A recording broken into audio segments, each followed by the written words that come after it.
Simulasi tugas KPPS saat pelaksanaan pemilu.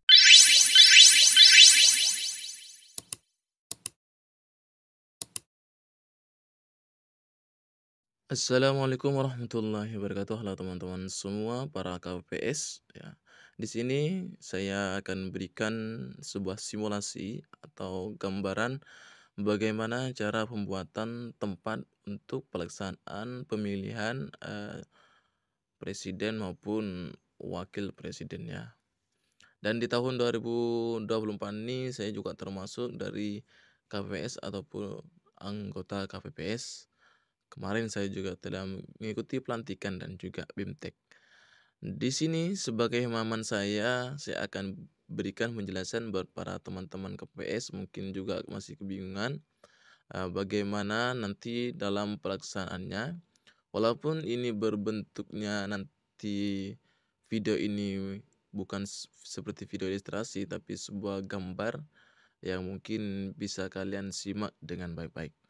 Oke, langsung saja kita masuk ke videonya ya. Di sini sudah saya siapkan gambar ilustrasi yang mungkin bisa kalian lihat ini Dena pemungutan suara. Ini adalah gambaran nanti saat pelaksanaan pemungutan suara atau pencoblosan presiden atau wakil presiden. Kita akan mulai dari tahapan-tahapan yang paling mudah. Saya akan perbesar. Di sini kita lihat ada sebuah penjelasan. Panjang TPS 10 meter, lebar 8 meter. Jadi usahakan jika ada ruangnya harus disesuaikan dengan ini ya. Supaya biar lebih kondusif.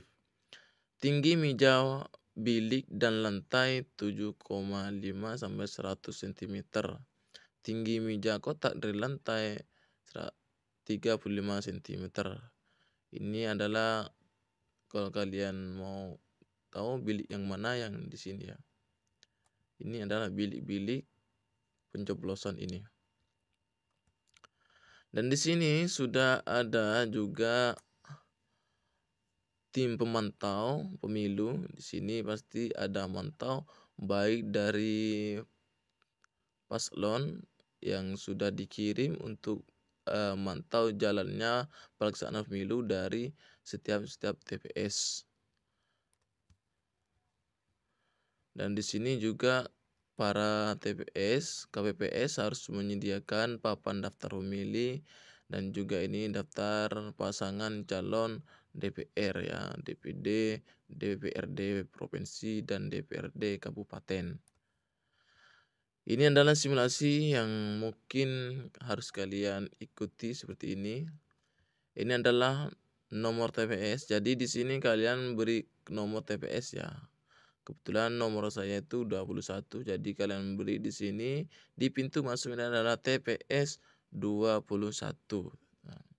Dan ini Linmas untuk menjaga keamanan supaya saat ada peserta pemilih mau masuk harus di sini diberhentikan supaya tidak masuk semua dan bisa diatur oleh Linmas ini. Setelah di sini masuk, maka langsung memasuki bertemu dengan KPS 4 dan KPS 5. KPS 4 dan KPS 5 ini mencocokkan data para calon kepada sesuai dengan yang ada ya. Dicocokkan nanti akan dicatat. Setelah itu apabila di sini penuh, artinya masih banyak yang antrian, di sini masih ada yang belum nyoblos dan juga artinya sudah penuh, maka dipersilakan untuk duduk ke tempat duduk. Artinya para KPPS harus menyiapkan tempat duduk ya sekitar 10 kursi atau lebih, tapi sesuaikan dengan tempatnya. Jika memang memungkinkan muat 10 kursi, taruh 10 kursi di dalam ini untuk menampung para pemilih apabila di dalam terlalu full.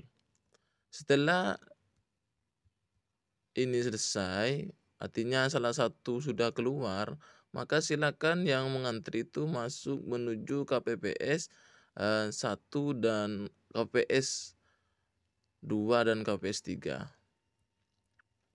Di sini KPPS 1 bertugas, kalian bisa lihat dan tadi ya, tugas setiap KPPS dari KPS 1 sampai KPS 7. Untuk mengantarkan para pemilih ke tempat KPS 2 dan KPS 3. KPS 3 dan 2 ini didampingi oleh ketua KPPS ya. Di sini untuk memberikan surat suara pencoblosan di sini. Setelah mendapatkan suara pencoblosan, maka akan dipersilakan untuk memasuki bilik suara untuk menyoblos.